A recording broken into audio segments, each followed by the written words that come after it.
uh, 6:31. Okay, let me say, got it.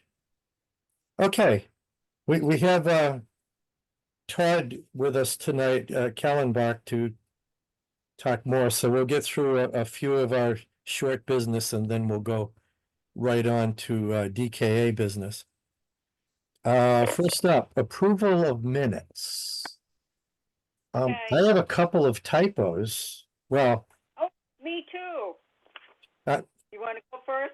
yeah, you probably have the same ones.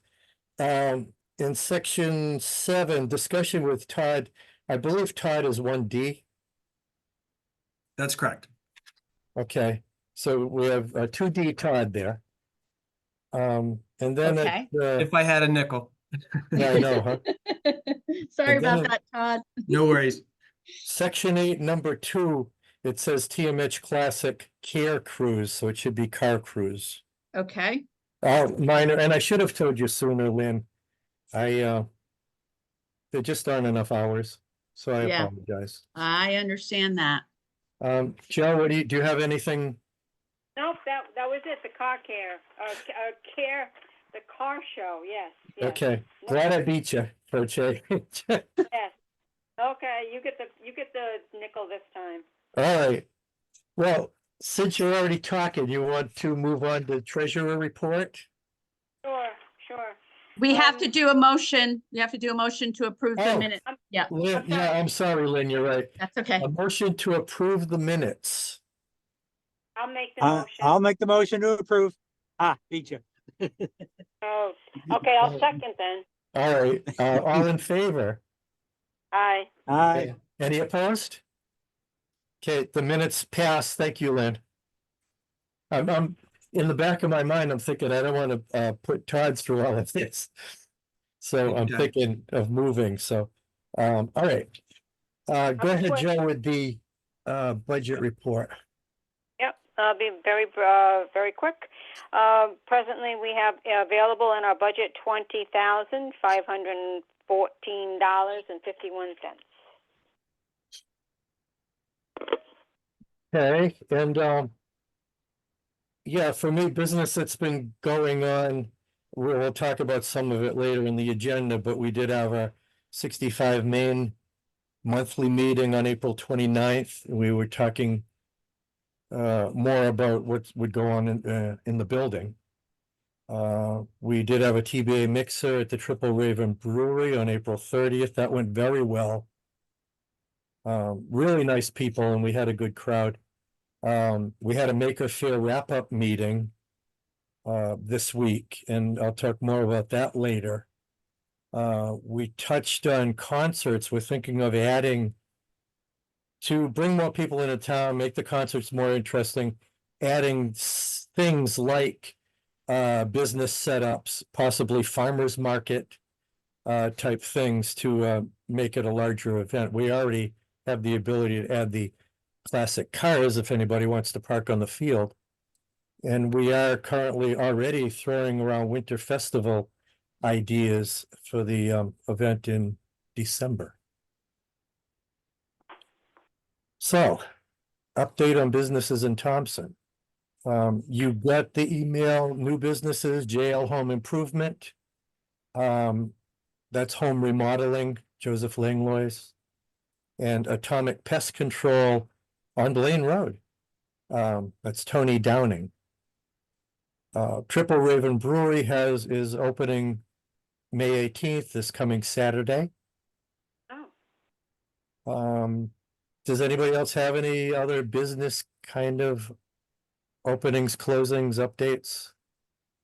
I noticed that the building right next to Riverside Pizza is still for rent. So is that owner not going to be pursuing the cannabis business that he had intentionally planned? Yeah, he built it kind of in a generic way in case he couldn't get the license. And so it is for rent, and Tira has talked about trying to get the license in town, to her frustration. So yeah, it's for rent, but it's more generic, so he could put whatever in there. Okay. And I noticed in the construction of the thing by the liquor store, Yeah, it doesn't look at all like a car wash. I thought we were back to it being a car wash. Now it looks like it has 3 storefronts. no, it's gonna Oh, be the liquor store. The Oh. liquor store is Oh, it's- moving in the new part. But when Oh, you mean- he came to planning and zoning, he asked for a 10-foot extension to the back of his car wash. Yeah, Yeah. Lafredo, I believe that what's gonna happen there is there's actually gonna be another building. Ah, I think the car wash itself has not been constructed. oh, okay, that makes a lot of sense then. Cause I asked Neil Good. about it when I ran into him. He came in for some other thing. And that, as I understand, is his intention.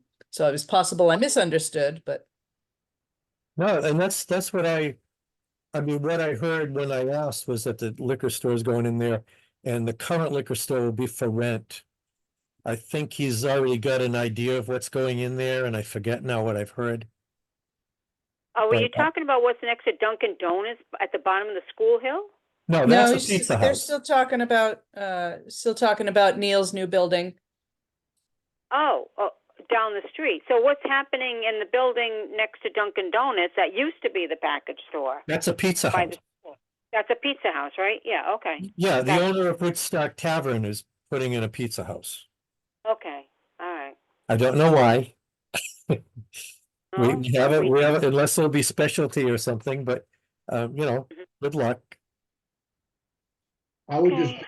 I would just like to add about, Triple Raven Brewing, the 18th, let's support those guys. We need that business to last here, and, they're gonna have great food trucks and music, and they're looking for feedback from people, and, let's make it happen for them.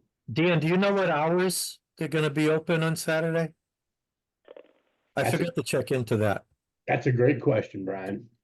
because I have to watch a couple of grandkids for part of the day.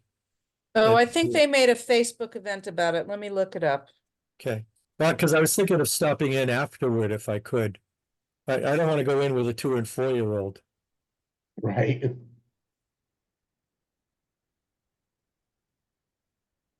Here we go. First day open to the public, music and food truck, details below, noon to 8. So it's just it's a all full right. business day for them. It's just their first full business day. All right, so I may be able to get down there then. That's good. Thank you, Tara. Oh, and that is a good musician, Giuliano. And Sunday, I'm gonna draw a blank right now what his name is, but he's really a really good musician. He just played in Mohegan Sun. And now he's Nick Bossy is gonna be there on Sunday. Okay. Yeah, you're right, Dan. We have to, promote the business as best we can. Yeah. Okay, update on businesses, TBA membership as of the last meeting is up to 80. So we're doing okay with that. There's a few that still haven't paid. I'm hearing, but we're doing okay with that. Yeah, but we've gotten a few new ones too, so Yes. kind of balancing out right now. Oh, yeah, because we were down to what, 75 or something last month, I think. Right. Okay, so that being done, we can move on to progress reports and start with our discussion with Todd. Hi, Todd. Hello. As we agreed, I'm going to come into your EDC meetings to update you each month on progress regarding development of the municipal marketing program. So I've continued to do some fact finding. Last Tuesday, I was in first thing in the morning in Killingly with Tira and Dan at a meeting of the NECID, which, as best as I can determine, is Northeast Connecticut Commercial and Industrial Developers. It's a mix. It's a networking group consisting of local town officials in Northeast Connecticut, real estate agents, some bankers, some lenders as well too, who kind of talk about available parcels, trends that they're seeing in terms of investment cost, things of that nature, our borrowing cost, investment cost, et cetera. So it was a good meeting for me to kind of hear some opinions from the community that we want to influence with some of the marketing and listen to what their needs and wants are. And then I went up to Thompson afterward and had some more time with Tara and Renee. So coming out of that, I just want to give you guys just a quick overview. If I could share screen, that would be great. Oh, yeah, let me change the settings. Go for it. Excellent.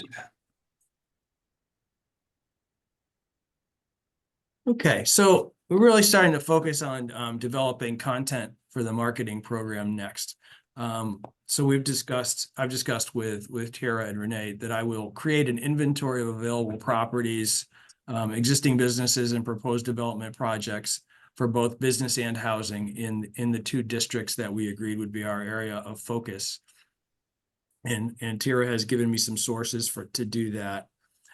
To me, also being in the advertising business, where a picture is worth 1,000 words, I want to design a reference map of the town, at least an outline of the town, that identifies, of course, the highway access, some of the key points that are strengths of Thompson, as well as identifying where these zones are, as well as other things, I call them structural or natural assets. You can just call them landmark types of things that would pinpoint and give people a relationship of where Thompson is to, it might go as far north as Webster or maybe Worcester, and as far south as Putnam, just and east to west to kind of figure out where you are. And then just give people a visual reference so they have an idea of again, how close you are to the highway access, how close you are to a metro like Worcester. And then we've got a growing list of people who we believe will provide some good success stories or testimonials of having developed or grown in Thompson, including their experience in working with the town through this process. So this document's a little bit further in on the pages, which I can show you. Kind of scroll up. We've added Triple Raven Brewing to the list, but just to remind you, we're talking about the William Mason House, Anya, the Lord Thompson Manor, Max Catering, the Speedway, Neil Patel, Superior Storage, Triple Raven, Drafters. I'm kind of rattling off these. I haven't talked to them yet, so not familiar with what they are other than the names. Sunnyside Convenience, Quest Martial Arts, and Langlois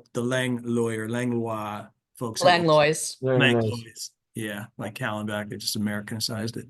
All right, well, I question, I've added to sorry. those too, I have some, but Anya isn't really part of our target area. I put them down, then I erased them. Right. I'm being a little more broad in terms of identifying, in this case, successful businesses throughout the town. They don't necessarily have to be in those districts. And as we talked, I think Anya, along with the Lord Thompson Manor and the William Mason House, are kind of in that hospitality space. Yeah. Yeah. They're also a common owner. What about American Rental, Max, Carl Service Station? Is that too far out? I mean, it's at the end of our corridor. Black Bear Farms. Yeah, I mean, those are all along 131. Yeah, I'm just making some notes. And then we also have Dunkin' Donuts and Dollar General that are right there. Their owners aren't on the premises, but maybe a manager would have an indication of the success if we're interested in franchise type businesses.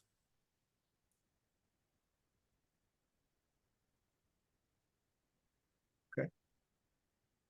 So what was the second one you mentioned? It was American Rental, Black Bear Farm. You talked about Dunkin' and Dollar General. There was another Carl's Service Station. Carl's Service Station. Yeah, it's a small equipment sales and service. He's been there for a long time. He may Mhm. have some input. Like I said, it's right at the end of the corridor. Yep. It borders right on Route 197 heading down toward Woodstock. Okay. And Milltown Grill, you have Milltown Grill, right? Actually, I don't see it on the list. Yeah, Milltown should be on there. Yeah, that and Max, Milltown Grill. Milltown Grill, Okay. and Max. Well, he's got Max it. is He's on just there. got it. It's not Max like Maximilian. It's Max like hey, Mac. MATK apostrophe S. MACK, right? Oh, Max. Yes. Yeah, because his name is Macaulay. But Yeah. that's right at the end. That borders on Dudley, but it's again our 131 corridor. Okay. Yeah, Yeah. there's a I- group here in Hartford called Max Restaurant Group. That's why I got confused. Oh, I'm sorry. It's okay. Oh, yeah, I see Max Catering. Yeah, all right. Okay. We have some in black and some in red, and I missed that completely, so I'm sorry. No worries. It sounded like you picked up Black Mur Farm as Black Bear. Yeah, I did. Yeah, it's Black Okay. Mur. Like Yeah, thank it's you. black MER. Yeah. That's what I thought. So I wanted to make sure you clarify Thank that. you. Yeah. Thanks, Dan. Yeah, Google helps me fix stuff afterwards because my notes are not always clear. Thank Right. you. So anyway, yeah, this is a number of these success stories, and if I give you vertigo, I'm sorry. And then also, of course, write the plan itself. But this also gives us sort of a pool of content that will serve the marketing plan. Some of this information certainly can be available on the website in the EDC section. But also, if you can imagine that, as we collect these success stories, that's a number of topics that we can push out if in fact we're going to pursue an e-newsletter, or we're going to and when we pursue social media, to say, these can be ongoing. I mean, some of the secret sauce for social media is frequency. So if we have over a period of time a dozen of these, when we put them out once a month or whatever, even more frequently, that gives us constant things to talk about. And again, driving people back to contact with the town if they want more information. Oh, should we add LBs to the list? Sure. They're an existing family business. LB apostrophe S. What was that? I'm sorry. LB apostrophe S. LBs. Okay. So it's a little diner right in Okay. the downtown. Yeah, that's a longstanding business in town. Okay, so I'll develop sort of a standard invitation to talk, which I'll share with Tira, and I'll get started on these.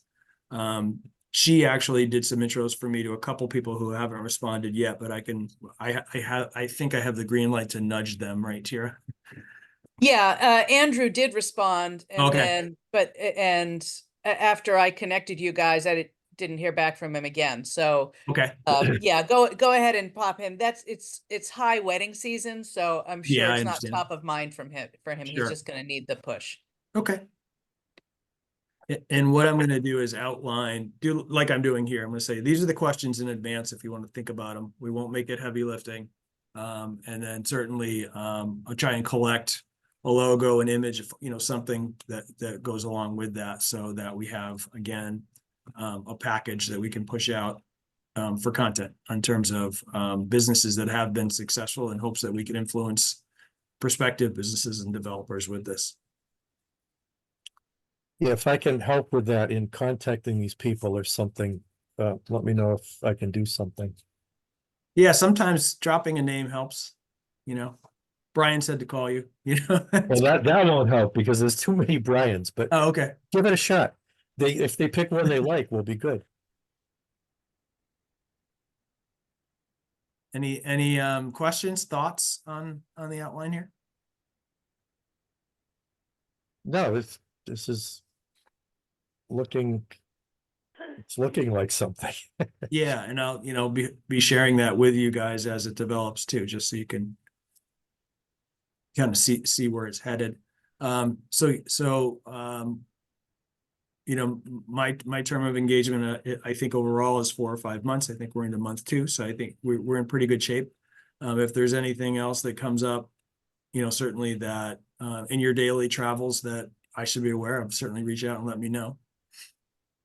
If you see something that says, hey, I saw this when I was here or there, another town or another group was doing this, and I think this would be helpful, certainly pass it on. I have no pride of ownership on this stuff. Okay. So Todd, I do have a question. Sure. So you're creating the plan right now. When does implementation take place? You know, I think as we start to develop it, it can certainly be go out incrementally. It doesn't all have to be acquired before it's done. So my hope is over the next 30 days, I've got some things that, you know, that I can share with you. And as you say, yeah, this looks good, we'll figure out how we're going to push it out as well too. And like I said, certainly one way of doing that for some of the some documentation is to have it accessible on the website, have it accessible as a handout or whatever it might be, and then have some digital content too, so that we can sort of say, okay, this is new information we're going to push out. We're going to sort of set the agenda with the community that, you know, Thompson is a place that is, has availability, has all the right resources and amenities for development, so that it has sort of a campaign launch to it as well too. But I don't think, as I've said, I don't think we have to have every single piece done before we push it out, and that'll give some longevity to that. Yeah, and just to build on that, I would expect Dan and others, that at the end of this, that campaign will include some additional implementation steps beyond whatever we can do in the short term.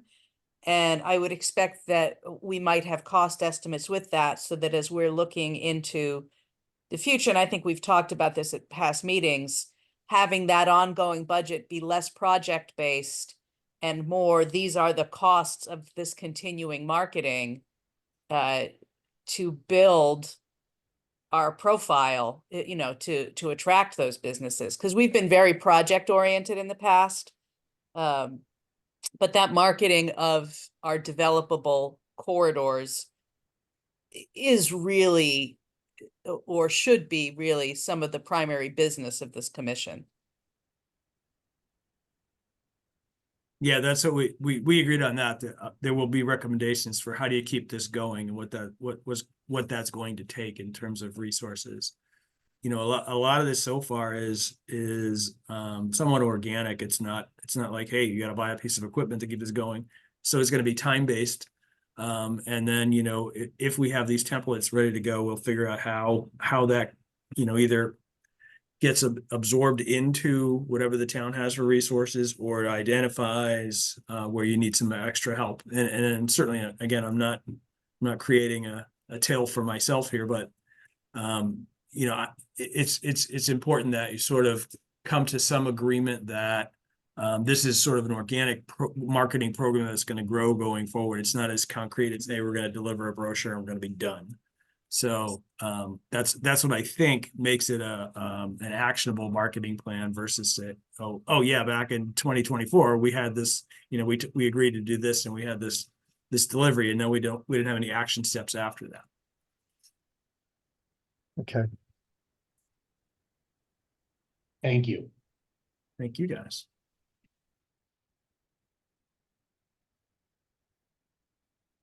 So Todd, did you want to go over any of those other, I mean, some of that content got filled in. I think that was mostly Renee's comments back to you.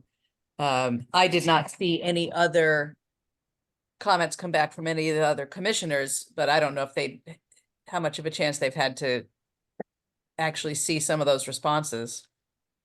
Yeah, I made some notes and I didn't get to forward them. That's where I had the other businesses listed and stuff. Mm-hmm. So Renee added some folks to that list of potential testimonials, and also suggested the inventory of businesses in the 2 zones that we were talking about, which I think are both great suggestions.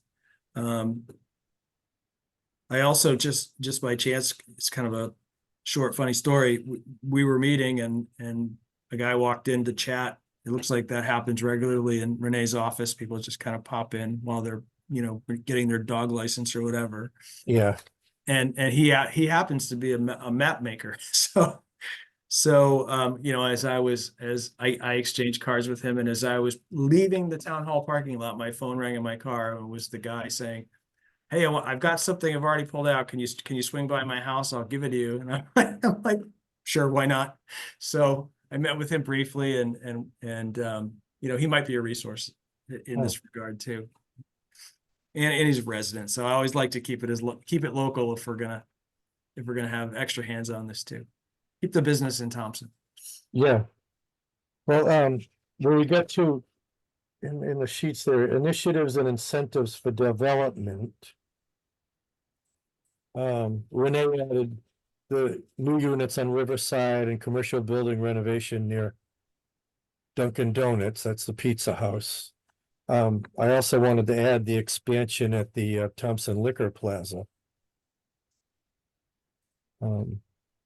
Because that's going to be opportunity for at least one more business in there.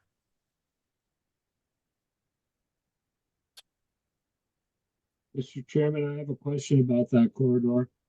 I've noticed that the old liquor store next to the Dunkin' Donuts is under some significant renovation. We talk about that with every month, Charlie. That's going to be the All key right, all to right. The other point that I don't know, did anybody mention the news article that 100 of the dollar stores are going to close before the year is over? No. Well, dollar store is a Dollar General. Ah, that I don't remember. I don't shop at that one downtown very often. Yeah, I wouldn't think that one would close because it's all we have. It looks like they do a decent business. Well, they Dollar make General is decisions. different. Dollar Store is different. Yeah. Now that when you mention it, I apologize. Oh, no, it's okay. But no, I haven't seen the article, but probably not Dollar General, at least not that one. It would be my guess.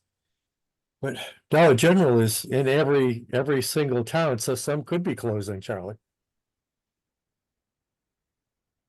If they're near a Walmart or something where Walmart has everything, I couldn't see them beating the competition. Well, they make their decisions at the corporate level. And if it's the correct chain, it could impact of course, the building's still there. So Yeah, it's an asset. I think we need to think in terms of assets that may be overlooked. yeah, that would impact us if that closed because we don't have anything to replace it. It's Dollar Tree and Family Dollar stores. That's what I Okay. was just gonna say too, yeah. Thank you.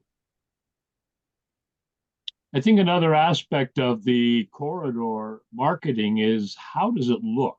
Curb appeal. It looks a lot better now than it did, but there's still room for us to be proactive. And it ties in with the outdoor recreation. The best natural look we can get, the best clean look we can get. I don't know. Todd will tell me I'm wrong. Yeah, and we are going in the right direction, even with Dollar General cleaning up that lot, the new Dunkin' Donuts cleaning up that lot and the trailers that used to be there.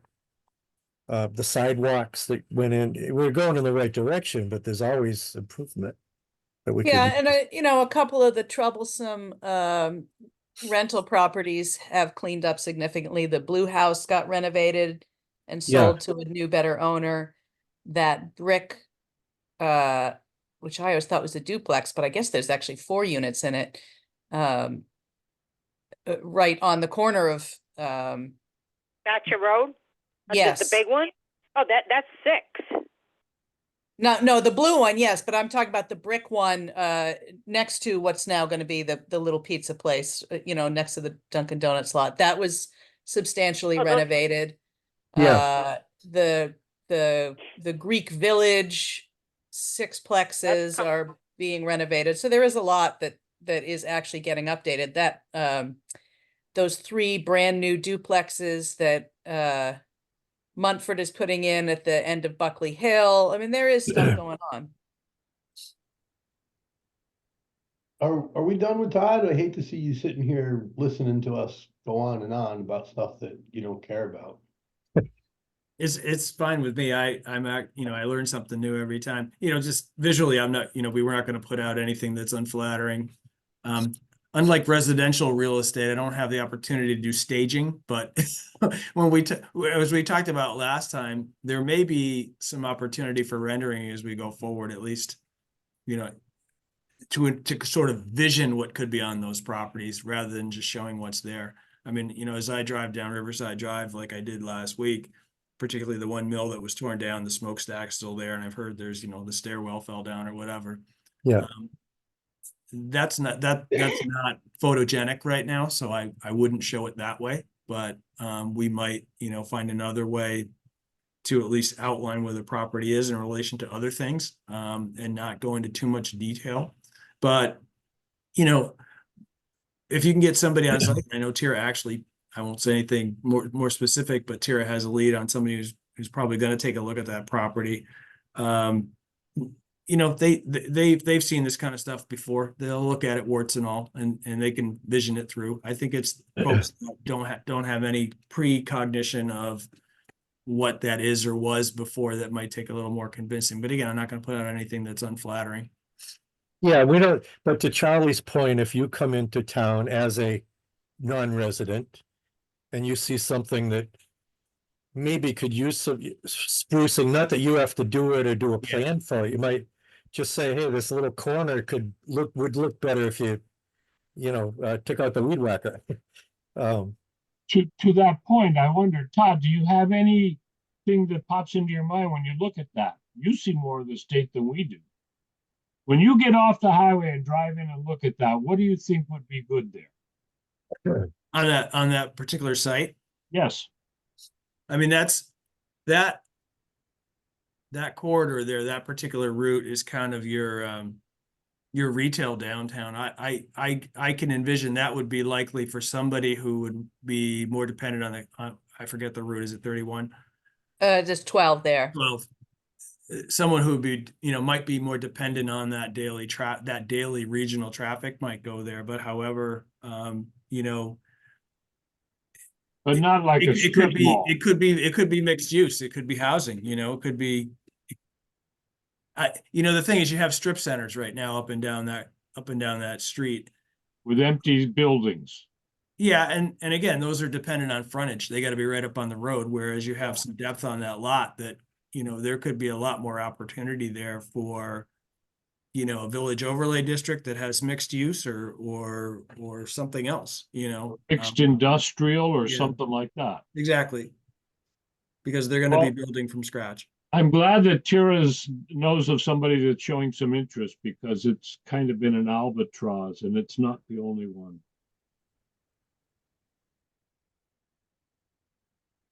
Well, So does anybody have anything else for Todd while he's here? Todd, do you have any more questions for the group? I don't. You've been very helpful. Thanks for helping me kind of flesh this thing out. What you're looking at is kind of a working document, and we keep adding to it. So hopefully next time I'll be showing you some things we've checked off the list and be able to share some of that with you when you meet again.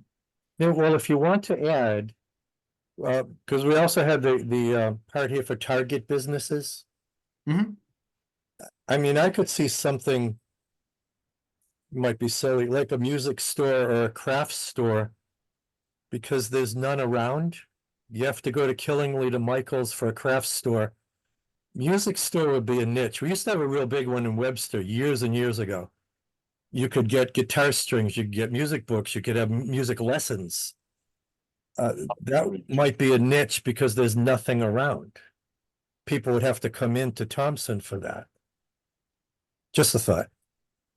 There's just as you mentioned that there's a mill in Mansfield called the Kirby Mill in the Mansfield Hollow area, and maybe you guys know where it is. It's right off 195. You have to take a left as you go towards Mansfield Hollow. That was refurbished with hydroelectric power, but the group that occupies one of the main spaces in there now is a husband and wife. They teach music. They work full-time in regional schools systems, and they do private lessons on the side for kids through adults.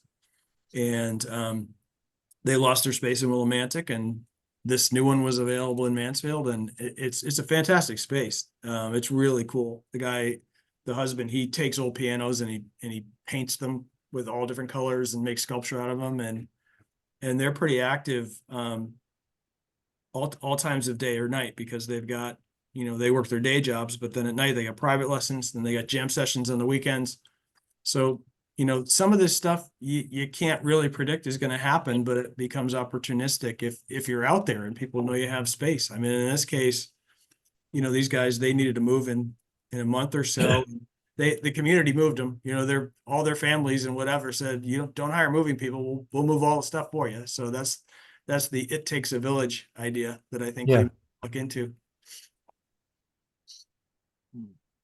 So Okay, Todd, good. as you know, because you were at the last real estate networking meeting, Thompson is going to host on the 4th. Yep. Welcome to join us on that. It's a long drive for you, but if you think it would be useful to attend that again, there wouldn't be another one until September, so you'd be off the hook after that. But it would again be that opportunity, I think, to sort of pick their brains for how they would respond to marketing. Yeah, I mean, I'm definitely, if the day and time works, I can be there. It's at Okay. the brewery, right? Yep. Yeah. So maybe hopefully it's not 8:30. I can't really sample beers at 8:30, but Well, the brewery isn't going to be serving. We'll be, I know. it's later on the agenda, but yes, we'll be providing continental breakfast. I'll take a growler to go. Okay, go. we'll let her know. Yeah, that's definitely an opportunity. So I've got the date written down already. Okay. Anybody else have anything for Todd, Charlie? Yeah. Do we want to touch anything on the rail industrial park? I know it's still down the road, but it's something that might want to show up on a map along with the Blaine Road property. Well, it is on the list, Charlie. Okay, I'm sorry On the that list it's of here late. properties. I had my alarm set and everything. But yes, it's just the other asset I hadn't. Yeah, that packet that I sent you on Monday has the list, including the additions. So it's got a lot of properties on it and what we'd like to see for businesses and the stuff we've been talking about is on that. Hey, we all set with Todd? I guess we are. Well, thank you all. Thank So you. I'll be back in the office on Monday, Todd. So any, send whatever thoughts, email, next steps, and I will address it in the order it is received. Will do. Enjoy your vacation time. Thanks. All right. Have a good night, everyone. Bye-bye. Bye, Todd. Thank you.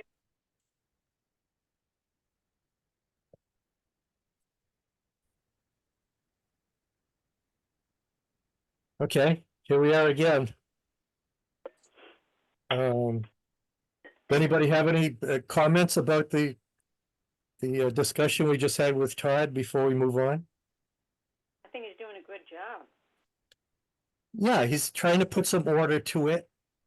We Very have a lot of stuff on the list. Okay, well, we can move on to grant applications and updates with Kira. Yes, and I will do my best. As you know, I am on vacation, so my headspace isn't exactly as crisp as it normally is. We won't hold you to, don't worry. Yeah, I'll do my best.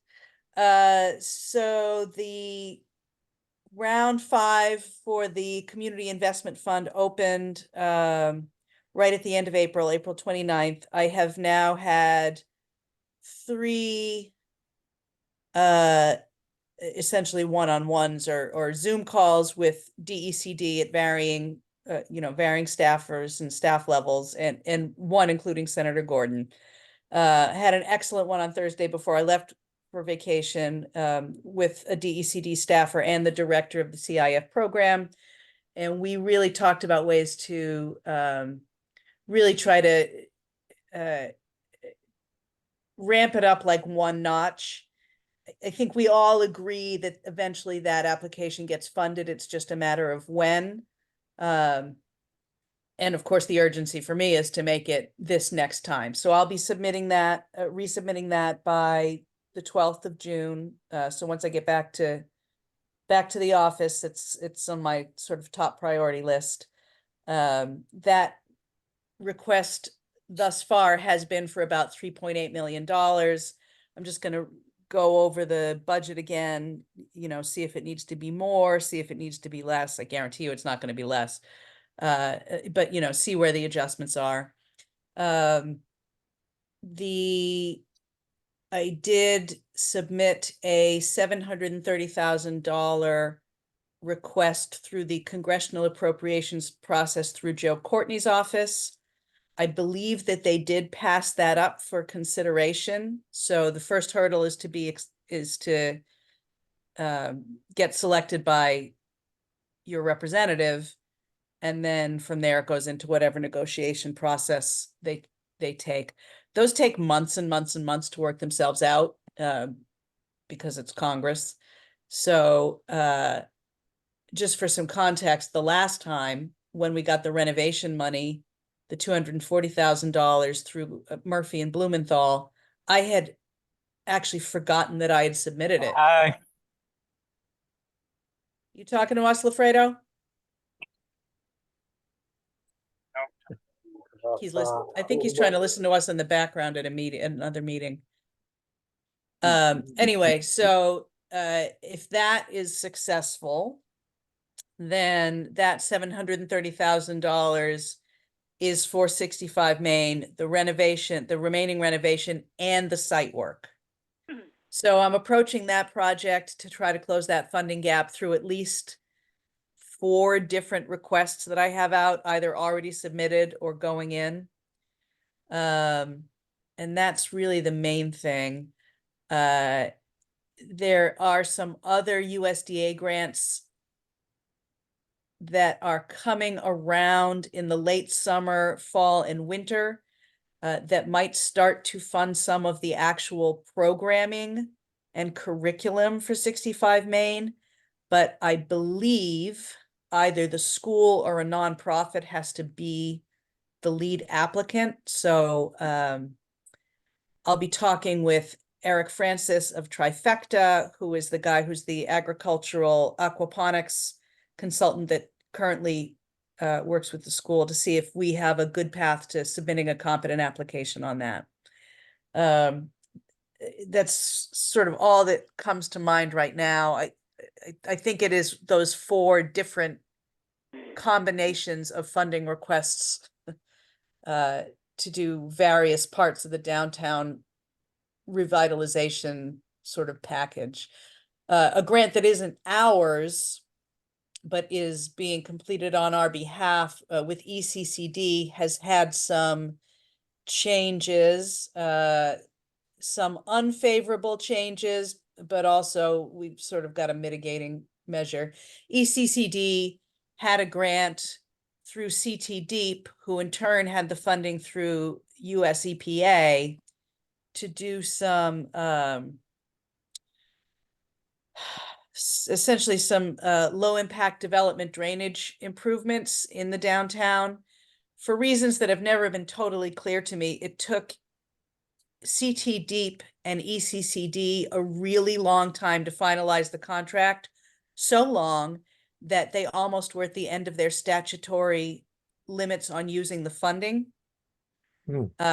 So what was going to happen was there were going to be permeable pavers put in at the library, and the Blaine Road intersection rain garden was going to be planted. The library ran into complications because of the underground storage tank in the exact area where the pavers were proposed. And although the underground storage tank is now, I believe they have accepted a bid to have it removed, by the time they're able to get it done, ECCD will not be able to access the funding from CTD through EPA anymore. So that piece of the project is going to have to go away. We were trying to scramble to find ways to make it work, all of us, but we just can't. So the Blaine Road intersection, the ECCD was just going to plant the rain garden on the north side. Now they're going to do both rain gardens on the north and the south side. Oh, So, you know, it's a fraction of the cost of what the pavers would be, but it will at least complete, give a better facelift to both halves of that intersection. The hydroseeding, in case anybody's wondering, is not through ECCD. The town did that in the meantime, because the time was right for that. So, so it'll be green. There'll be a lawn, a rain garden planted on both sides, and that'll, you know, dress up the intersection and improve the drainage there. That's what those like bowl looking things are right now? Yes. Okay. Yeah, looks- so a rain garden is a natural drainage strategy to infiltrate stormwater directly into the ground instead of having it, say, run off into the street, or have the polluted runoff from the street go sort of sheet straight into the river. The bowl shape captures the runoff, and once it's planted, the roots of the plants also take up some of it. So it improves the quality of the water before it hits the French River. That's what the purpose of the rain gardens are. I've been wondering ever since they did that, because it looks like you're starting into a sidewalk from the street and you're walking into this bowl, or now rain garden. Yeah, that was a sort of a weird design piece that we didn't have a better solution for. You'll see if you look at it closely, the crosswalk does end in that, well, sort of a ramp. It's not really a ramp, but you'll also see that there's like a darker brown strip. You can really see it now that it's been hydroseeded, that runs around, that kind of does look like a sidewalk. That's permeable and mountable, because the fire departments needed to be able to access that in certain ways, so they needed to be able to drive up on it. So it was an odd thing that we had to do, but because the fire trucks draft out of the river there, they need to be able to access it in a certain way. Okay. Got it. no, originally we weren't gonna do anything with the south side, because whoever got that property might not have it in their plan. Well, that is town, I believe, on that, where the bump out is. So, what we had been saying, and it was, yes, true, but it wasn't the entire truth, was that we weren't going to turn any attention to that because development down the line could disrupt it. In reality, we didn't have any Okay. budget for the landscaping there, and it wasn't originally in the scope for ECCD. Now that ECCD has lost the other piece of that project, they can expand the scope there, and get that done. And just so it may potentially be awkward when that property is developed, but I'm quite certain that we can find solutions to not disrupting that. I mean, there's a lot of frontage there on that little Oxbow Street, I think it's called Park Street, that goes right there. There's plenty of access there that you could get in and out from the street to haul and for construction access. It doesn't need to go over that intersection. Yeah, I was just wondering. Okay. Yeah, I have two questions that relate to that, Greg. The first one is it impossible to purchase those permeable pavers and leave them set over there? Because after they replace the tank, they're gonna have to put something on it. Yeah, so the frustrating thing about this is You're- once ECCD loses access to that EPA funding, it's not just the materials, it's the labor. That means they can't do the project. So that means that the town is gonna have to pay for the paver replacement because we can't make the the timing sync up. It's very frustrating. It's nobody's specific fault. I still do not understand why it took EPA and CTD and ECCD so long to finalize the contract in the first place. But that was the origin, and then it became like this time crunch. So, and when ECCD submitted for that project, they were not aware of the underground storage tank. Nobody had, no, it wasn't on anybody's radar. It was, So, it's been discussed at least 2 or 3 months ago, probably at, yeah, the grant, Charlie, was awarded 4 years ago. but the complication of the pavers and where the underground tank is has been on discussion at meetings that I've been at. If they're not these meetings, then they're inland wetlands meetings, but that shouldn't be because it, well, it is within 100 foot of the wetlands.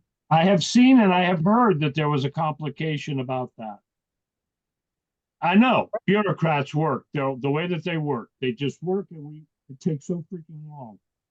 Another question that popped into my mind, a little silly, but with the rain gardens at Blaine Street, can we specify permaculture plants? Well, Maura Roby, who is on the 65 Main project, is the person from ECCD who's leading that. Permaculture isn't a group of plants, it's a method of planting. Rain gardens fit into that sort of as a de facto measure. They are an ecological solution to a pollution problem. So rain gardens fit within the umbrella of permaculture. Charlie, you're talking, but you're on mute. I'm sorry. They do work together. You're correct. And the different types of vegetation. When I think of permaculture, I mostly think of those things that were here before Europeans got here, which we could eat or make fabric out of. Those are the kinds of things that I think of with permaculture. I've been wrong before, but I was thinking in terms of that. So you're walking back from the library and you stop and pick something to eat. I don't know. Silly, but it's part of training. It's part of education. So I'm sorry. I connect things. I thought I heard you say you were basically finished talking about grants. Yeah, I would say don't wanna so. rush you, but I thought I sent you something from the trails, about trails grants. RTC, Rails to Trails grants, they're offering millions of dollars for working, actually doing the work on the trails, as well as money for design. And we still have time to get that application in this year. I know she's busy. I know she's on vacation. I'm glad she's taken some time to work with this, but and I see a hand up, so I'll just.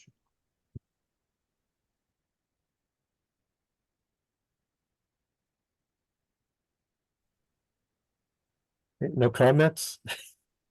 Well, I look at a lot of grants and I assess whether I think we can get a reasonable application in when they come up. I probably have looked at that one. I don't know. I couldn't tell you off the top of my head. I look at a lot of rails to trails to other types of trail development grants. Often the piece that's missing is that we don't have match funding. You're muted again, Charlie. Trying to watch what I'm saying and say less. I don't remember that there were those restrictions on it, but I don't read these things as carefully or with the education that you do. So I'm sending it again. By the looks of it, we still have time to review it and think about it. And if we miss it this year, then we miss it. And if we can't match funds, then we can't match funds. But I don't think that's necessarily there. Rails to Trails Conservancy is a they're like the great grandfather of all of these rail trails groups. So they've been around and they're pretty well connected. I don't do a lot of work with them. They know me. I'll forward these. All right. Well, we can move on and Kira can get back to her vacation eventually. Next up was upcoming events. I have listed the concert series, the townwide yard sale, July 27th, Community Day, October 5th, Turkey Trot, November 10th. Now I have a whole list in our EDC mailbox from Thompson Rec. There was a whole bunch of flyers of what's going on, and I condensed it all to one sheet, which I will send out to you just for your knowledge. It's all of their bus trips, all of their events, and all of their summer concerts. So you'll know what's going on in case anyone asks, and so that you can attend if you want to. I'll get that into your email. I forgot to send it on Monday when I sent the other stuff. So I think any other events that I should have on the list? I think I captured everything.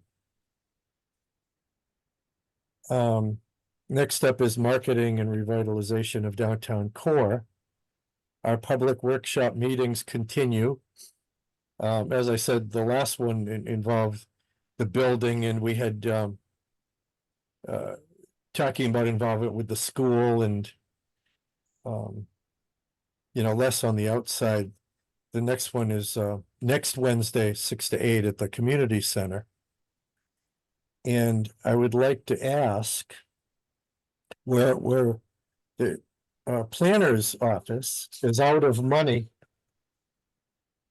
for the snacks. And I was going to ask if we would like to contribute for the May and June meetings until the budget gets replenished. Tara said it's roughly $200 per meeting. What's the May meeting? Huh? Oh, I Six- got you. Because we're also gonna ask for money for the realtors meeting. That's where I was confused. Yeah, and that's another agenda item. Okay, So you're right, Dan. Although you could do it all as one motion, really, because it's all hospitality.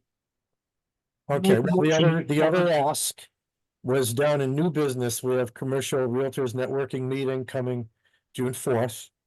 And we're hosting, the last time we did this for February, we voted and accepted to go up to $200 to provide refreshment for that meeting.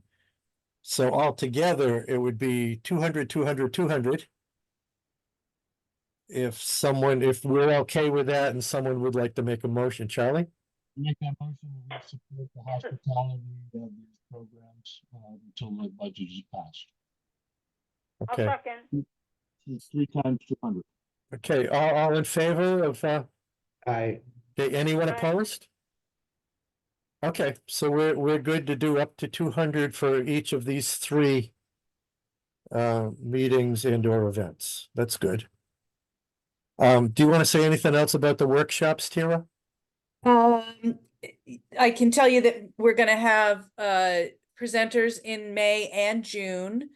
May next week, Eric Francis, who was supposed to join us in the last meeting and for some reason couldn't get in, is gonna get in and is gonna present this at the May meeting, some of his curriculum that he develops for schools. Oh. So it'll, I think, give us a good jumping off point as a group to actually discuss what we think kids could be learning, and Melinda's going to be there as well. So, we'll have participation from the school system. Because remember, all this stuff has to go into my final master plan and report. And what was I just saying? Some distracted me with a text. So that'll be May. I was trying to get somebody from DOAG as well, but they're not getting back to me. So, but Eric's connection is very specific. He works with a lot of schools. June, we are going to have 3 presenters. And we are going to try to really drive attendance to this one. It will also be at the Library and Community Center. So we're going to have someone from the Willimantic Food Co-op coming in and talking about, how that organization got set up. From a place called Hope in Maine, which I believe is based in Providence, and they are a food system incubator. And then a farmer from Full Heart Farms in Ledyard, Allison Angelini, I believe is her name. They're all each going to come and do about 20 minutes talking about, their startups, their obstacles, their ideas, essentially their successes. So that's going to be a pretty exciting one. And that will move us into that sort of business unit, those last 3 months of the public workshops. So we really are going to touch on all of these aspects that people have talked about for this project in one way or another over these next 5 months. So yeah, do plan on the June one. It is the 4th Wednesday. Off the top of my head, I think that's the 26th. 26th, yeah. Yeah, when I get back to the office, I'm going to try to get some time on Winnie to promote that. And also our partners at Connecticut RC&D just put out a survey of farmers that's going out regionally. I'll share it with our Agriculture Commission, obviously. And it has a lot of questions about farming as a business. Are you new? Are you established? Do you want to be a farmer? What are your needs? Would you travel for these services? Would you want education in these topics? Would you want assistance with administrative staff or people helping you find grant funding? So it's a pretty good survey that Jocelyn and Amanda put together. Well, really, Jocelyn put it together, and Amanda and I, Amanda Johnson, not Amanda from, went over, and it's out and live now. So I'll be promoting both of those things if I can get some time on Winnie, either with Gary or John Mahan. And again, try to generate more interest in the project. Jason Blow did put out another article last week. Not a front pager this time, but he's been giving us regular updates. So I know people are reading them. People have commented on them to me. So, it's building the profile of the project.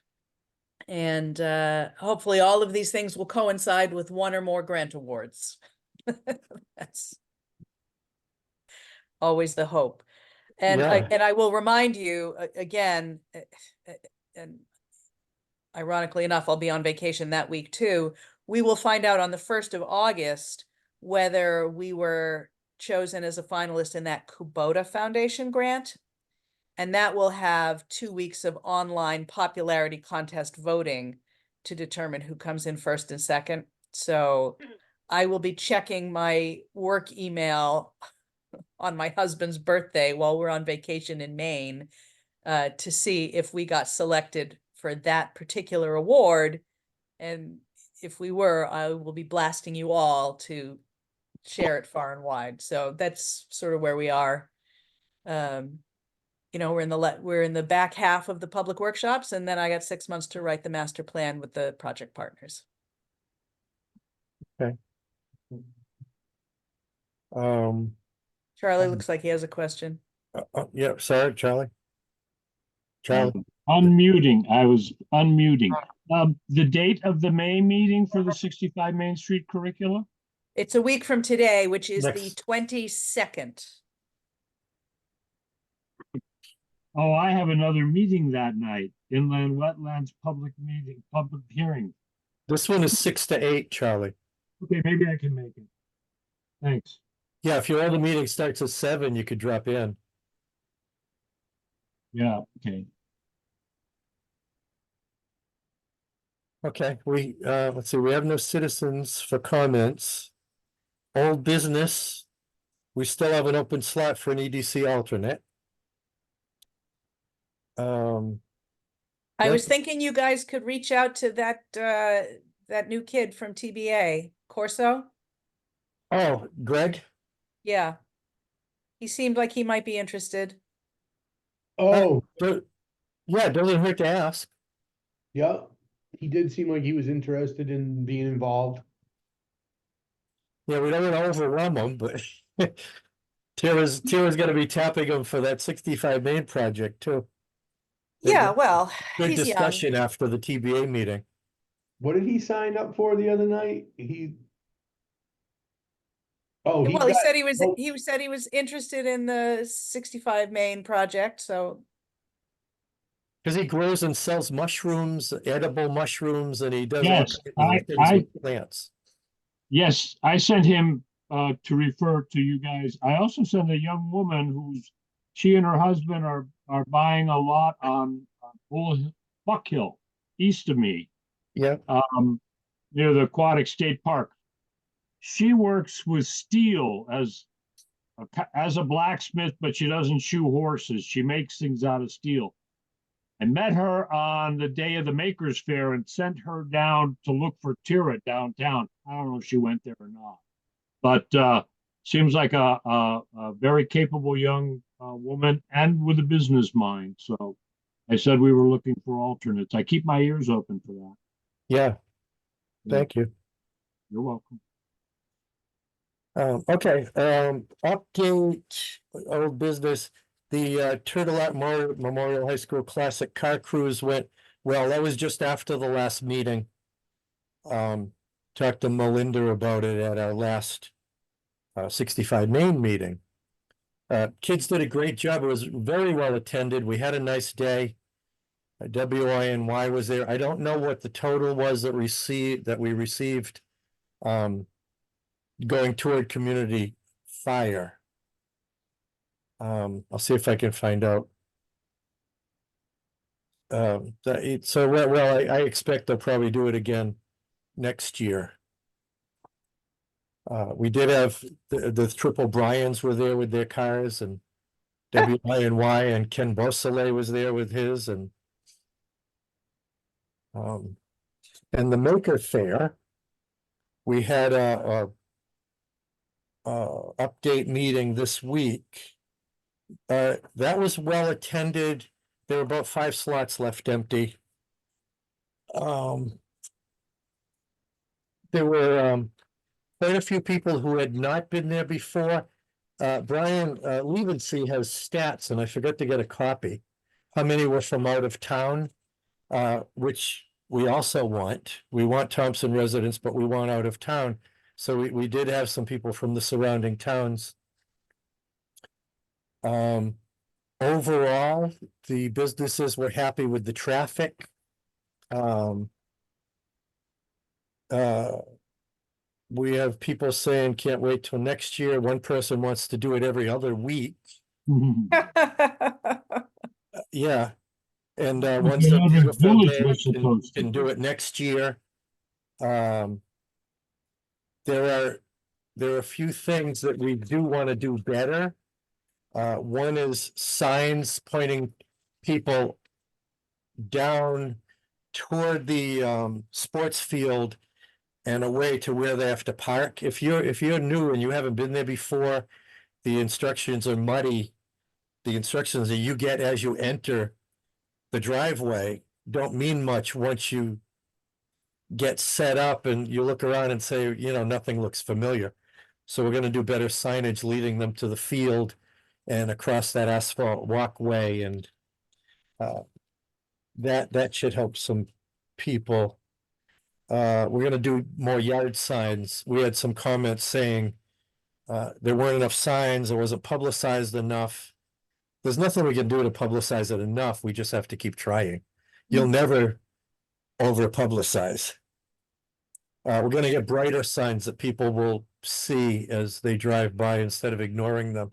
We're going to ask businesses out of town to promote, such as we have Mike Vandy, who lives in town and has 5 Napa stores. I'm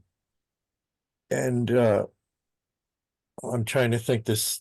Oh, I know one of the principals of Harborough in Webster lives in Thompson now. And that's one of my old customers, so Harborough could help promote us out in Webster. Things like that, we're going to be going out of town.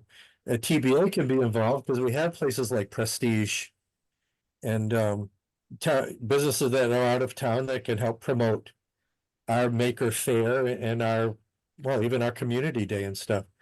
We're looking at maybe advertising in the Webster Times because that people do read that. We had a suggestion that we contact the Northeast Art Guild, or New England Art Guild rather, and maybe kind of expand maker stuff and maybe have craft demonstrations. For example, to broaden the interest. We did have a suggestion to maybe invite farmers and have part of it as a farmer's market. All of this is, keeping in mind that we want to grow it and get people from out of town. One thing that EDC, we might have input, people did comment that Wi-Fi would be handy. We're wondering if it's possible to look into a hotspot, say by the gazebo. We've talked about this before when we were going over the 11th Village stuff, where it's lacking electricity, lacking Wi-Fi. I think Amanda Lincoln was going to look into possibilities and pricing. I don't know if that would be an EDC responsibility to help fund that, because it could be used for any events that are down there. But I don't know if it's an EDC or a Thompson Rec. What do you think? I think it's something that you would want to discuss together and then probably with the selectman's office. It doesn't necessarily fall on either one of those commissions, although if it's just a hotspot for an event, then yeah, more sorry, I'm feeling flaky because I'm on vacation. I understand. Yeah, I mean, it's just discuss it with Leave and See. And take it to, he'd have to take it to his commission as well.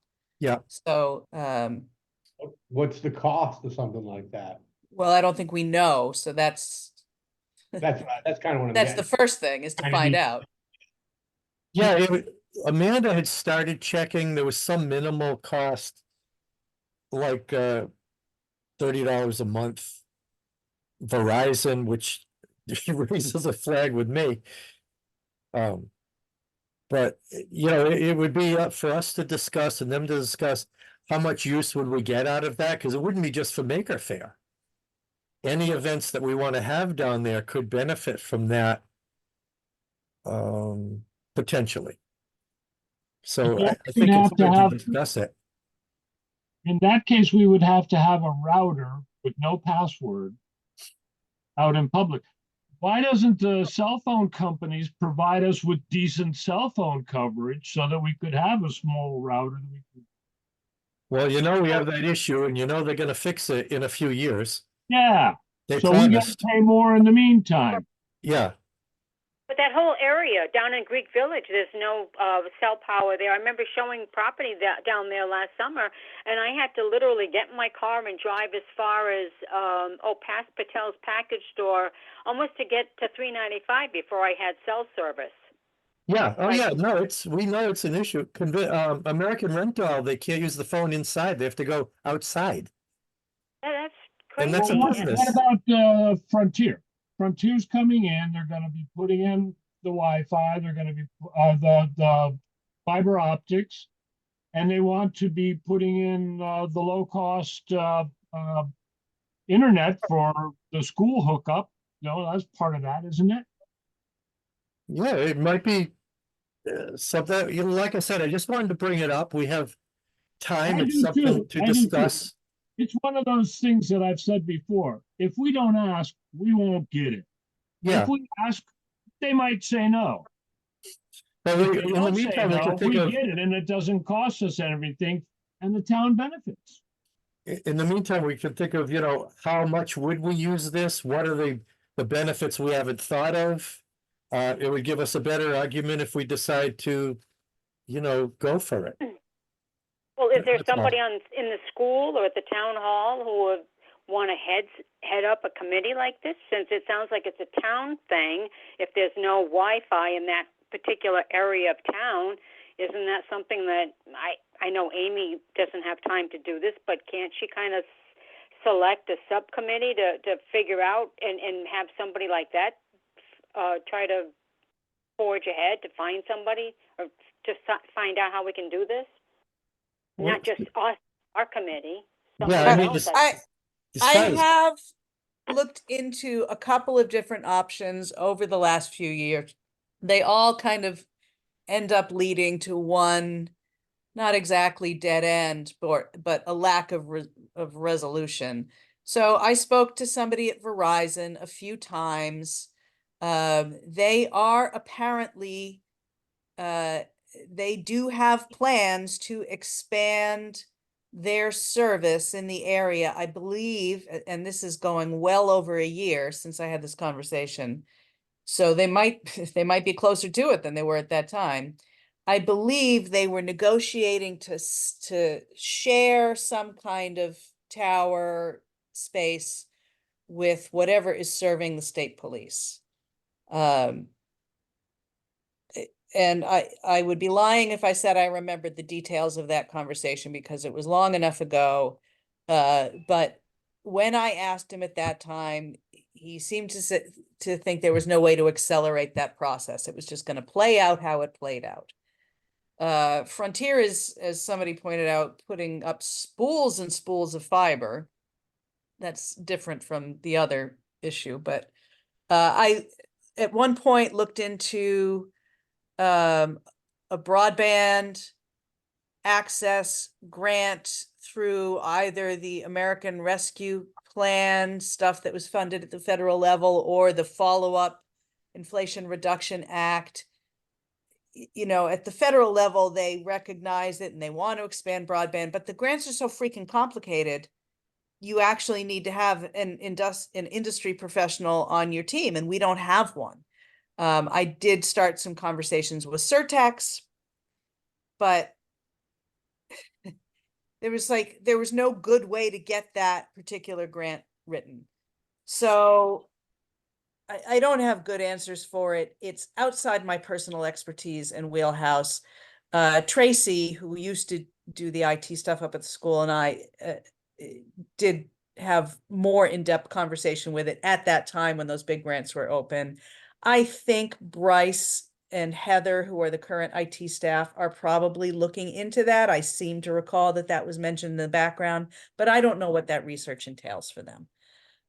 It's not like people are unaware. We all know that if you don't have AT&T, you can't get service. We all know it, but it's sort of too heavy a lift for any of us locally, individually. We need a better set of experts to even work on the problem, really.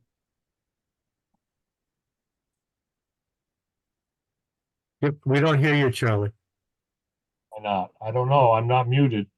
Can you hear me now? Yeah. Yes. Hey, telephone commercial. I think it was Dan a few minutes ago that said, can't we have a committee between town hall and the school? Certainly it's an issue that we're all aware of. Certainly it's an issue that's run into a dead end, non-resolved for decades. Certainly I'm willing to help spend part of our budget to solve this problem, but I don't think that it's us. It's bigger. It's the people that are getting the big money from my monthly bill, your monthly bill, Dan's monthly bill, and we're not getting service here. Well, the thing that gets me, Charlie, is it used to be better. Yeah. It gradually got worse, and I'm told by Verizon people that we never got essentially 5G. When they shut off 3G, it got a lot worse a year or two ago. That's what I'm told by a Verizon tech, and I don't know if that's... Well, I don't have their carrier. I do know I can go into the library and and get onto their Wi-Fi and make a phone call. I can do that to town hall. But to do that out at the gazebo, somebody's gonna have to have a password. And that's why the solution that was proposed a little while ago doesn't seem workable to me. I mean, I got the library gave me the password, town hall gave me the password. So I can get on there and I can make a phone call. Well, just make a sign. Put up a big sign that says, here's the password.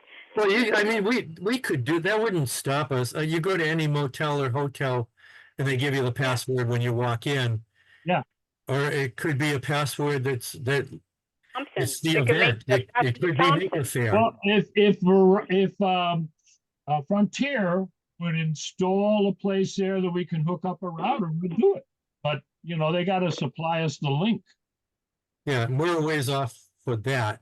But again, I just wanted to bring it up as what we discussed at the Maker Faire wrap up. So you know what we're working on for next year, and you know that, and money, we did take in 3679. Ooh.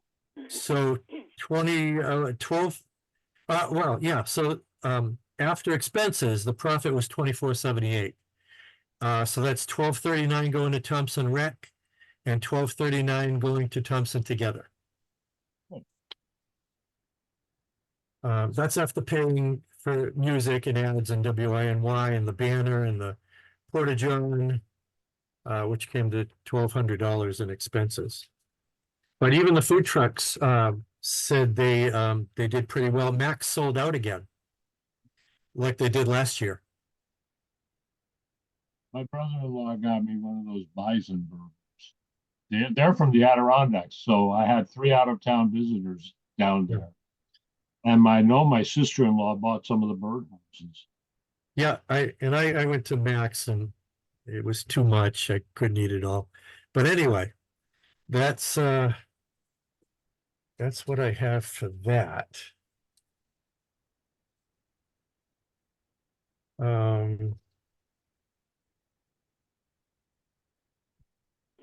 Look at making sure. Oh, we also want to do some active raffle ticket selling instead of just having people go over to the table. And it was suggested that we do a better organization of the raffle table because it was confusing and nobody knew what went to what. And the final thing was that Putnam, after the fact, scheduled their Pride Day. It was not scheduled when Thompson Rec from different towns met in December. Everybody gives their schedule. Putnam scheduled that afterward on our Maker Faire Day. Well, Brian LaFreda went down to Putnam, but we had a pretty good turnout in Thompson. It doesn't. Oh yeah, well he went to the Maker Faire first. Yeah. And then he went to Putnam. But my point is, there was enough going on enough people in the area to make both of them successful. Well, still, I mean, they actually had a meeting, they discussed their schedule, and Putnam still scheduled this day, plus Pomfret had their townwide yard sale. So that could help because people could be out and around in Pomfret and say, let's go to the Maker Faire. Or it could hurt because they spent all their money. So, I mean, it's good to be mindful of what's going on in the very next town. It's always been on the same day as the Pomfret yard sale because they do the same Saturday, the first, so the whatever impact that's going to have, it's been having all along. I had made the case to Leave and See that if Putnam continues with that same event, which is fine, what all 3 recreation departments need to do, if that's the case, is actually tag team it and promote it as a day out in the region. Yeah. That's no reason they have to compete with one another. They can all be, I mean, we have small towns. You can get back and forth from them very quickly. You can do the Pomfret yard sale in the early morning because that starts early. You can go to the Maker Faire. You can end up at Pride for the big concert. And that's exactly how they should be promoting it. And that was my comment about talking about the Pomfret yard sale, which is every year. while people are out. As long Yeah. as they know about the Maker Faire, they could make a day of it unless they run out of money, and we can't help that. That's my long-term thinking about with the Natchog Epic. Other things going on in other towns on the same day and tying into it. I like the idea, Tara. You're right. We should be making this a cooperative regional thing. Why not? And those three towns, it could be part of the airline trail, day out kind of a thing. I don't know. There's just great potential. Yeah, well, either way, we have to be mindful of what's going on, whether we change the schedule or whether we promote the schedule, we still have to know. So it's communication. So yeah, that's all I have for the Maker Faire update meeting. We touched on commercial realtors network meeting. That's Tuesday, June 4th at Three Ravens, Triple Ravens Brewing Company. I'm sorry, I put Three Ravens in the agenda. I screwed up. So That might have been me. I might have sent that on. well, either way, if Lynn puts it, we're not going to blame Lynn for that one because one of us. Well, either way, if it was you, I still printed it. The next meeting is on Juneteenth, and town hall employees are off that day. So, Tira, how does that affect us? Well, you cannot meet on a federal holiday. So you either have to cancel or reschedule. Do we have anything critical enough that we can't cancel the June meeting? I don't think so. The only thing would be an update from Todd, really, but he can send a memo on that one. Or alternately, we could just schedule a special meeting that is just talking with Todd, but let Why me run not? that by Yeah. him. Why don't we just reschedule? Well, Well, it's for like Tuesday or the next day or the day before, or the still have schedule it is and just the special schedule is meeting. so full in June and July that it's hard to reschedule a meeting. That's all. It is for me and it is for a lot of people. Well, can't we still have it and just call it a special meeting? If nobody goes to the town hall to have the meeting, Terry, you do it from home, right? Well, if we're not allowed to have a Unless I am meeting, unless I am mistaken, it is a violation of some statute or regulation to hold a public meeting on a federal holiday, Okay. which Juneteenth is.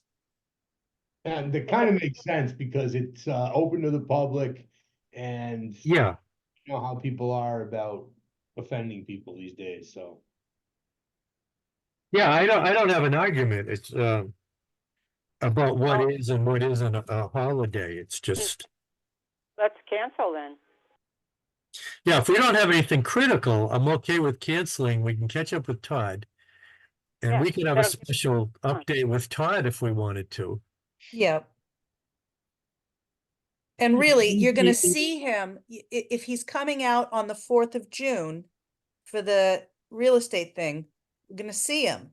Yeah, So that can be a chance to talk with him after. I mean, he stayed after for a couple hours. He's driving all the way out here from the western part of the state. So he certainly can take some time. Now, I am trying to get the DECD commissioner out here that same day, which would make me unable to sit with Todd, but that wouldn't make you guys unable to sit with Todd. yeah, I'll definitely be there to talk to him too, so. That sounds like a good idea, and I'll try to make it as well. Start at the real estate meeting and then meet with Todd. Town hall, second floor conference room. Yeah, Or- that'd be Todd will fine. be Or at the the, meeting. That's a meeting. Todd will be Yes. at the Realtors meeting. Yeah, but after that Realtors meeting is over, I suppose we could stay there at the brewery, but you know, we can play that by ear too. We kind of have to play it by ear to see what he has for time and stuff. If he's available, ask him to please plan on meeting with us right afterwards. I will do that when I get back, because Thanks. he and I are definitely communicating, in the background. So yes, I will propose that to him, because that would be very similar to what he did last week. We went to the meeting in Killingly, stayed for the whole thing, and then he and I came up and sat and talked with Renee for another hour to get her insights from the former branding campaign and all that. So I'm sure he would be amenable. It would be an efficient use of his time Yeah. while he's here. So unless he has a conflict, I'm gonna go out on a limb and say he'd probably do it. But I will work that out with him when I get back. Just keep in mind that the brewery's not open at that time, so we can't just stay there. She's gonna be. Yeah, I don't think that is really one of the options on the table. Oh, no, Again, but I would say it moves to town hall or the library. Yeah, and that's what I would say too. But we have that option if he has the time, if he doesn't have a conflict like Tira said. But we can play that by ear, I think. Yeah, let's get him here first and then the rest is easy. Yeah. All right, so our next meeting will be July June 4th, 17th. June 4th at No, our next EDC meeting will be July It's not gonna 17th. be in June. Huh? It's a federal holiday. We're not gonna have it in July 17th, Charlie. July 17th, June 17th, 19th. Our Brian, next meeting is June 4th. Well, yeah, but that's the commercial real estate meeting. Our next EDC meeting is July 17th. Charlie's actually correct. If you're gonna meet with him afterwards, you'd have to put an agenda in as a special meeting because of Robert's Rules of Order and what is and is not a legal meeting. But that's so trivial, we don't have to worry about that. Yeah, I wouldn't, I mean, that's no different than him meeting with you and Renee, as far as I'm concerned. Well, I was a parliamentarian and I knew about Robert's rules. The point that I was making wasn't to be a smart guy. It was, we agreed we couldn't have the meeting on June 19th. Yeah. We would have a special meeting in June, and that would be after the conference, the commercial realty. We would meet with Todd at the brewery at that other meeting and then go somewhere else. That Yeah. is the June meeting. It's a special meeting, but it's a June meeting. The Yeah, next meeting after that is July. Yeah, and my thought was if we have to meet with Todd later in the month, that was where I had the special meeting in mind. I'm sorry, I didn't. If he doesn't, because the June 4th real estate meeting is only a couple weeks away. He may not have a lot to show us. So that if we He's gonna hear from Tara probably when she gets back, and maybe she's got his email, but yeah, she does. Yeah, she'll be talking to him. the invitation is out there. Yeah, if we need an update later on, like before the July meeting, we could have a special meeting and get the whole board. Well, we can email each other. How's that? But it's after 8:00. I think I would like to go eat my dinner. That's all. Oh, yeah, it's late for dinner. Sure. It's 8:00. I know. Yeah, I mean, if we're all set, well, we can adjourn at 8:05. can I I've just make got a note that says that July 17th is a US holiday. Huh? It's called Ashura. It's on my That's- my screen. I don't know of a US holiday on the 17th. Well, you 17th can of- see it there with the light beside it, Yeah, the lavender light. yeah, it's blurry. I can't. There's no holiday on July 17th, if that's what you're saying. I'm seeing it, okay. Can I make a request for the next agenda before we adjourn, please? Yep, I would like to ask the commission for, on behalf of the business association, for some marketing money, because I think it would be advantageous, for the town, to promote the business association. So the same way that the Killingly Business Association is, promoting themselves.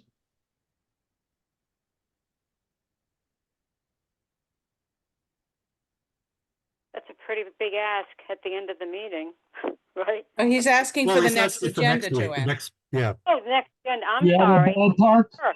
I'm not I'll make asking that we put for, it on the agenda.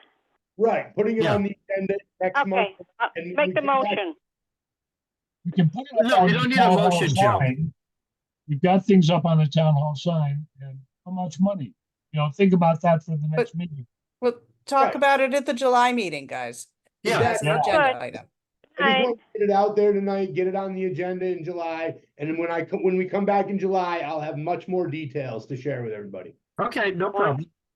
Good night. Bye, Joe. Bye. Okay, I guess we're done. Good Good night. night, everybody.